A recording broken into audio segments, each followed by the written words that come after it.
जी। Sir आज ऐसा लग रहा है कि साक्षात कला मंदिर के दर्शन हो गए। अरे बाप रे! Thank you, thank Rajpal sir, अर्थ की कहानी का कौन-सा हिस्सा आपके रियल ज़िंदगी को मैच करता है? आई थिंक जो क्लाइमेक्स पे जो स्पीच है, वो 1 मिनट की जो स्पीच है, 1.5 मिनट की, वो मुझे कि हर आदमी के अंदर 2 इंसान रहते हैं। एक तो उसका आउटस्कर्ट कि राजपाल का क्या दिख रहा है, दिनेश का क्या दिख रहा है। लेकिन बोलते हैं ना कि माइंड और आँखों की पुतलियों के बीच का कौन-सा हिस्सा है जो आपको बिल्कुल आपकी पर्सनैलिटी जो दिखती है, वो और आप अंदर क्या होते हैं, वो आपको ही पता होता है। तो आई थिंक वो हर आदमी जो है वो 2 चरित्र जीता है, वो चाहे किसी भी विभाग का क्यों ना हो, चाहे फ़िल्म का हो, चाहे फ़िल्म से बाहर का हो, चाहे खेल का हो, चाहे किसी भी फ़ील्ड का हो। बोलते हैं खेती-किसानी से लेके प्लेन चलाने तक हर आदमी के अंदर हमेशा 2 विचार, एक तो परिस्थितियों के से समझौता करने वाला, ये बोलते हैं कि कैसे अपन आगे बढ़ें और परिस्थितियाँ ये हैं तो उसमें कैसे सर्वाइव करें, और एक आपका बिल्कुल व्यक्तिगत हिस्सा होता है जिसमें आप जो करना चाहते हैं, वो जीते हैं। और आई थिंक उसी का कॉम्बिनेशन कह सकते हैं कि अगर मैं अपने पूरे फ़िल्म के उसमें, क्योंकि राजपाल आज अगर राजपाल नहीं होते तो शिवा होते। बस यही कह सकते हैं कि तो उसमें हर सीन, हर मूवमेंट जो है वो राजपाल के करीब है। बोलते हैं ना 750 करोड़ लोग दुनिया में हैं, तो 700 करोड़ शिवा, पार्वती, मधु ही हैं। तो मैं उसमें हर मूवमेंट को अपना ही मानता हूँ, क्योंकि मैं इस मूवमेंट से बाहर भी नहीं अपने आप को रखना चाहता। लेकिन मैं लकी हूँ कि मुझे ये मूवमेंट दिखाने का मौका मिल रहा है, और इससे कहीं न कहीं बहुत कुछ लोगों को राहत भी मिलेगी कि सपने तो सपने होते हैं, जो सच हो जाते हैं वो जीवन बन जाता है, और जो सपने सच नहीं होते हैं, वो ही तो स्ट्रगल है ज़िंदगी का। राजपाल सर, आपको ये सवाल बहुत सारे जर्नलिस्ट ने पूछा होगा, लेकिन फिर भी मैं जानना चाहता हूँ कि जब आपने पहला ऑडिशन दिया तब कैसी चीज़ों को फेस किया था और मन में कैसा डर था? मैं मैं कैसे बताऊँ कि मैं ना बहुत ऑब्जर्वर के रूप में रहा। मुझे हमेशा हर ऑडिशन हो या कोई भी हो, क्योंकि ऑडिशन एक ऐसी चीज़ है जो आपको आपकी डेप्थ भी बताती है, और ऑडिशन आपको हकीकत भी समझाती रहती है कि जब आप शाम को सोते हैं, तो बोलते हैं ना कि एक तन ढकने के लिए चादर होती है, और चादर और आपके तन के बीच में एक सपनों की चादर होती है। वो आप जब सोच के सोते हैं तो आपको सोने में आसानी हो जाती है, जब सुबह उठते हैं तो हकीकत को फेस करने के लिए आपको ताकत आ जाती है।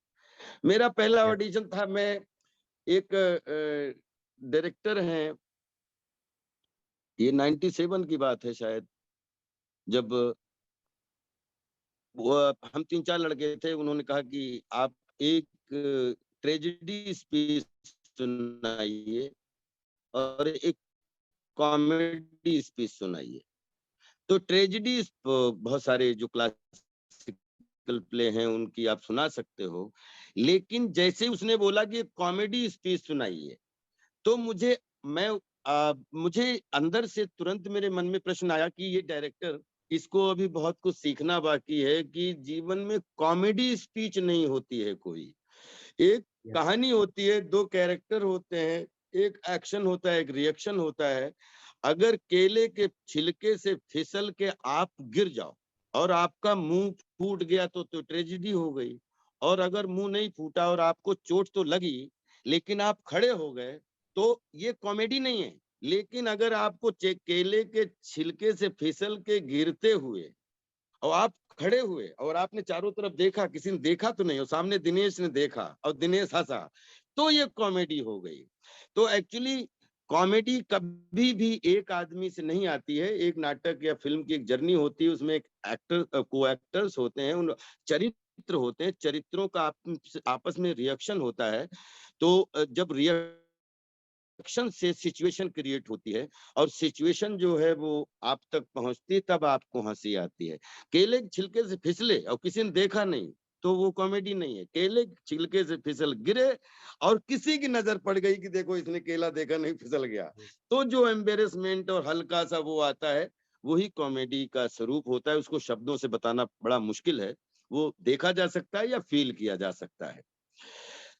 मैंने वो डायरेक्टर के सामने फिर चुटकुला सुना दिया। चुटकुला सुना दिया तो मतलब हमारे जो दोस्त थे वो हँस रहे थे और तो डायरेक्टर को लगा कि नहीं, तो उसने मुझे सिलेक्ट भी कर लिया कि आप कल से शूटिंग जॉइन करो। लेकिन जब हम लोग ऑडिशन देके बाहर निकले तो हमारे जो दोस्त थे वो हम आपस में इतने बाहर जाके हँसे, क्योंकि वो लड़के इसलिए हँस रहे थे कि राजपाल रात में हम लोग खाना-वाना खा रहे थे, तो राजपाल ने यही किस्सा सुनाया था चुटकुले के रूप में। तो आज इसने कॉमेडी स्पीच के रूप में उसको सुना दिया। तो मैंने उनसे बोला कि क्या आपको लगता है दुनिया में कोई कॉमेडी स्पीच है? कि अगर मैं अचानक कुछ आपके सामने कॉमेडी करने लगूँ तो आप उसका सिर-पैर नहीं समझ पाओगे, तब तक आपको पागल दिखूँगा। लेकिन सिचुएशन अगर आपको पता है, तो जो भी रिएक्शन मिलेगा वो आपको औषधि के रूप में मिलता है। तो ये हमारा पहला ऑडिशन था। हम लोग आए और बहुत हँस रहे थे क्योंकि हम लोग इंस्टीट्यूट से पास आउट थे, तो हमें बेसिक पढ़े हुए लोग थे। क्योंकि जो कढ़ाई ऑडिशन के तहत मिलनी चाहिए वो हमने 5 साल 2 साल भारतीय नाट्य अकेडमी लखनऊ और 3 साल राष्ट्रीय नाट्य विद्यालय, जब ऑडिशन की स्टेज आई कि बोलते हैं ना कि अगर आप क्रिकेट की फील्ड में जाते हो, अगर आपकी बैटिंग प्रॉपर आपने यस। प्रैक्टिस की है तो फिर आप उसमें खिलाड़ी दिखते हो, और अगर आप फील्ड पहुंच गए और आपकी प्रैक्टिस नहीं है तो आप अनाड़ी दिखते हो। तो अनाड़ी ना दिखूं चाहे दुनिया का कोई भी ऑडिशन हो, उसके लिए हम अपने आप से हज़ारों ऑडिशन कर चुके थे। राजपाल सर 15 साल बाद आपने बुलबुल 2 में सेम किरदार निभाने का अनुभव पहले पार्ट से कितना अलग था? देखिए नींव तो वही थी, बिल्डिंग जो है वो 15 साल वाली थी, तो उसको बिल्डिंग को हटा के दूसरी बिल्डिंग, लेकिन सेम नींव पे दूसरी बिल्डिंग रखने की कोशिश की। उसके लिए बधाई देता हूँ अनीश भाई को और डायरेक्टर और राइटर सबको, जिन्होंने अपने इंटरप्रिटेशन के हिसाब से फ़िल्म बनाई और उसमें मुझे लाल की बजाय व्हाइट होने का सौभाग्य मिल गया। ठीक है? लेकिन वो मैं ये मानता हूँ कि 2 फ़िल्में जैसे मुन्ना भाई लगे रहो या मुन्ना भाई एमबीबीएस, तो नींव जो है, नींव पुरानी पे और न्यू क्रिएटिविटी की बिल्डिंग रखने की कोशिश की गई और उसमें डायरेक्टर प्रियदर्शन साहब भी खूब अच्छे से पास हुए, जिसकी वजह से मुझे जो है वो छोटा पंडित के रूप में बहुत सारा प्यार मिला। और ये अनीस बाज़मी साहब का इंटरप्रिटेशन, इन्होंने भी अपने तरीके से कहानी गढ़ी और जनता जनार्दन को पसंद आ गई और मुझे इसमें भी सौभाग्य मिल गया हिस्सा होने का। उसके लिए जितना धन्यवाद दूँ उतना कम है। राजपाल सर आप फ़िल्म इंडस्ट्री में 25 साल पूरे करने जा रहे हैं। फ़िल्मों से जुड़ी ऐसी कौन-सी यादें हैं जिन्हें आप लंबे अरसे तक याद रखना चाहेंगे? 25 सालों ने ये कॉन्फिडेंस दिया कि आप जिस तरीके की हम फाइट कर रहे थे कि टाइप कास्ट नहीं होना है। हमें एंटरटेनमेंट के फील्ड में हर कोने पे जाके फील्डिंग करने का मौका मिले तो फील्डिंग करूँगा, बैटिंग करने का मौका मिले तो बैटिंग करूँगा, बॉलिंग करने का मौका मिलेगा तो बॉलिंग करूँगा। लेकिन एंटरटेनमेंट की फील्ड में जो पिछले 25 साल से सीखा है, वो अगले 25 साल जो भी आप लोगों के आशीर्वाद से, दुआओं से सेहत पानी सब ठीक रहे, तो कुछ कोशिश करूँगा कि अगले जो भी जितने दिन काम करने का मौका मिले, उसमें पुराना डाटा ज़रूर हो, लेकिन रिपीट कुछ ना हो। राजपाल सर इतने सालों से आप काम कर रहे हैं, अब पूरे हिंदुस्तान के चहीते एक्टर हैं। आपने 200 से ज़्यादा फ़िल्में की हैं और आपकी पुरानी फ़िल्मों के किरदार आज भी लोगों को याद है। जी। आज की फ़िल्मों के प्रति आपकी चॉइस कितनी बदल गई है? अभिनेता के कुछ बस में नहीं होता चॉइस। अभिनेता को हमेशा अपने दिल के दरवाजे खुले रखने चाहिए। अगर मैं चॉइस पे रहता तो शायद अर्ध का हिस्सा ही नहीं हो पाता। मैं हमेशा जो है वो अपने क्रिएटिविटी के दरवाजे चारों तरफ से खुले रखने की कोशिश करता हूँ कि कुछ ऐसा इम्प्रोवाइज कर लूं कि जो हमने पहले किया ना हो, और कुछ ऐसा कोई आदमी सब्जेक्ट लेके आ जाए जो जिसने पीछे हमें कुछ करवाया ना हो और हमने भी वो ना सोचा हो। तो आई थिंक चॉइस अभिनेता की नहीं होती है, चॉइस के लिए बहुत सारे डायरेक्टर, प्रोड्यूसर और ऑडियंस पे भी निर्भर करता है। लेकिन मैं इस मामले में सौभाग्यशाली हूँ कि अलग-अलग चरित्रों को, क्योंकि पिछले 20 साल से एंटरटेनमेंट का ज़माना है और सब फ़िल्में एंटरटेनमेंट ओरिएंटेड ही बनती हैं, और उसमें जो है जो चरित्र मिला उसकी मानसिकता अलग करने की कोशिश की, और आगे जो चरित्र मिलेंगे उनकी मानसिकता पे ज़रूर फ़ोकस करूँगा। बाकी अभिनेता की चॉइस जो है वो पीछे होती है, लेकिन लोगों की चॉइस के साथ में आपको तन-मन से सुख भी मिले, संतुष्टि भी मिले और काम करने का सौभाग्य मिले, हम उसको उस चॉइस को ज़्यादा पसंद करते हैं। स्टक नहीं होना चाहते कि मुझे यही करना है। हो सकता है जो मैंने ना सोचा हो वो मुझसे करवाया जाए। तो मैं इसलिए हर समय हर चौराहे पे चारों रास्ते देख के खड़ा होता हूँ कि अगर ऐसे देखूं तो सिर्फ अगला रास्ता दिखता है, ऐसे खड़ा हूं तो ऐसे तो मैं क्या करता हूँ, एक चौराहे पे चारों तरफ घूमता रहता हूँ एक ही जगह पे कि पता नहीं कौन सी क्रिएटिविटी की बोलते हैं ना कि गाड़ी आए और मैं देख ना पाऊं, वो पड़ोस से निकल जाए। उस इसलिए सर्कल में दुनिया गोल है और मैं भी घूमते ही रहता हूँ, घूमते ही रहता हूँ। राजपाल सर, ओटीटी का दौर चल रहा है, कई बड़े सितारों ने अपनी प्रतिभा स्थापित की है। आप ओटीटी प्लेटफ़ॉर्म पर कैसे प्रोजेक्ट देख रहे हैं? क्योंकि मैंने कुछ इंटरव्यूज़ में भी आपके बारे में देखा, पढ़ा था कि आप गाली-गलौच वाले से आप दूर रहते हैं। नहीं, दूर वाली बात नहीं। एक बार एक फ़िल्म की थी, उसमें एक लाइन की गाली थी, वो मैंने दी, तो मेरा मन रात में बहुत खराब हो गया था।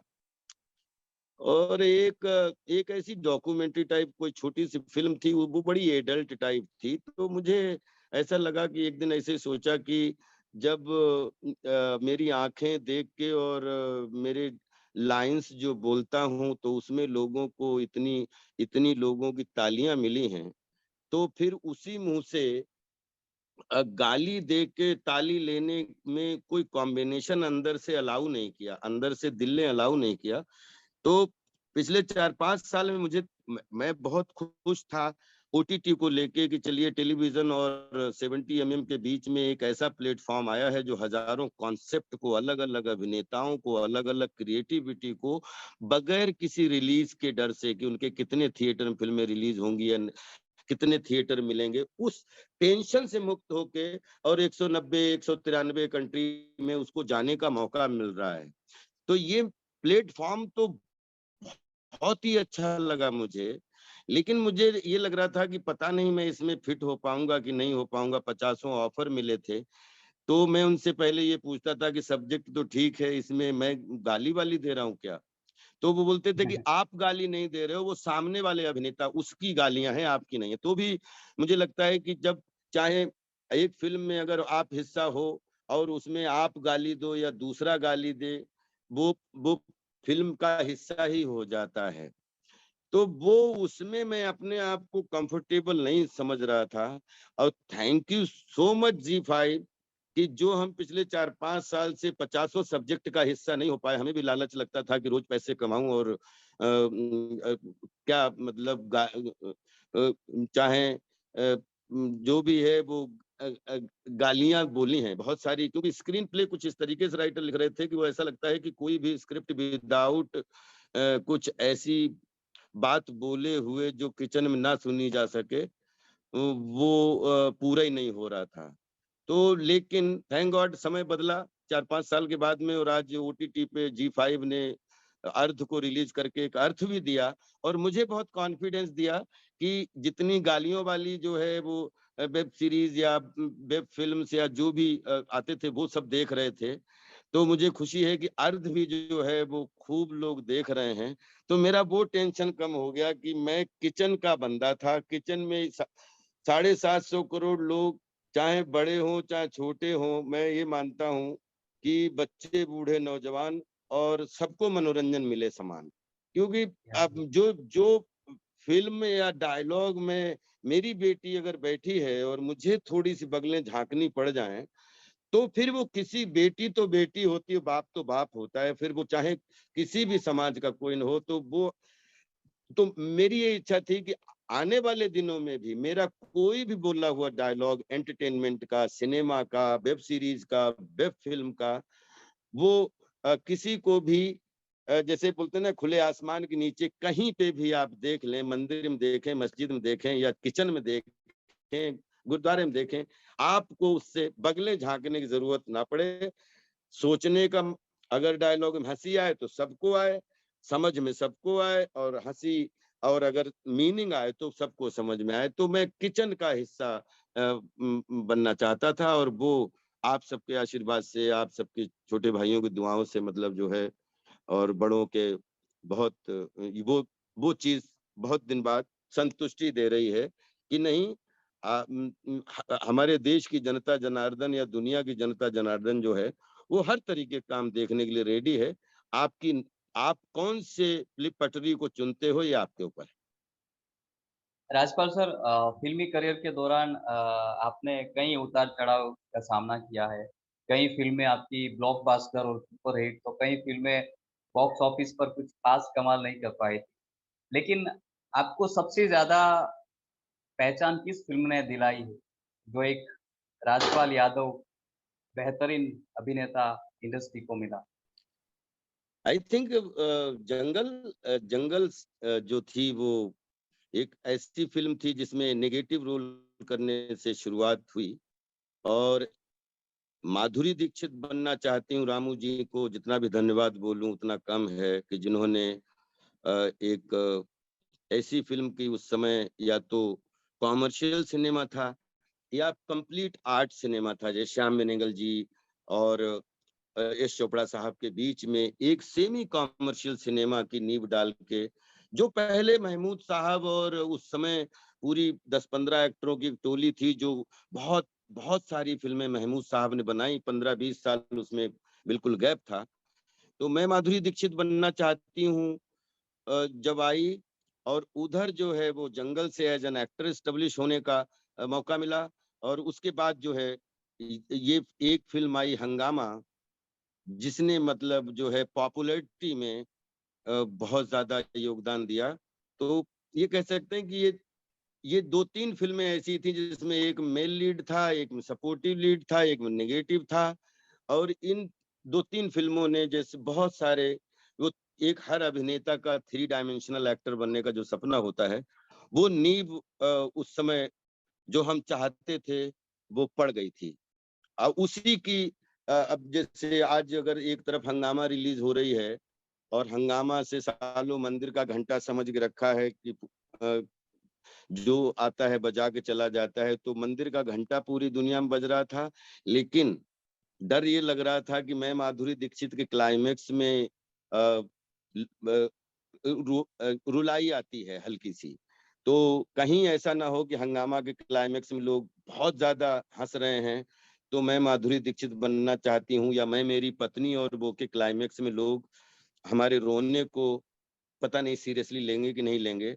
लेकिन thank you fans, thank you जनता की जिन्होंने दोनों फ़िल्मों को बहुत अलग-अलग कैटेगरी में रख के एन्जॉय किया और उसी का आज आप देखें 2022 में जहाँ भूल-भुलैया 2 के कैरी कैचरिश कैरेक्टर छोटे पंडित को खूब प्यार मिल रहा है और उसके पैरेलल जो 20 दिन बाद रिलीज़ हुई अपनी ये 10 जून को अर्ध, उसको भी खूब प्यार मिल रहा है। तो आई थिंक एक अभिनेता को इससे बढ़िया सौभाग्य नहीं कि आप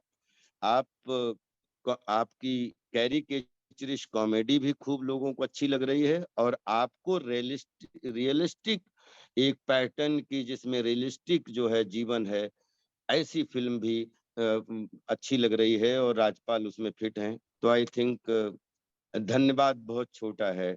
जितना भी अंदर से जो शरीर का वजन है, उतना ही पूरी दुनिया के लिए।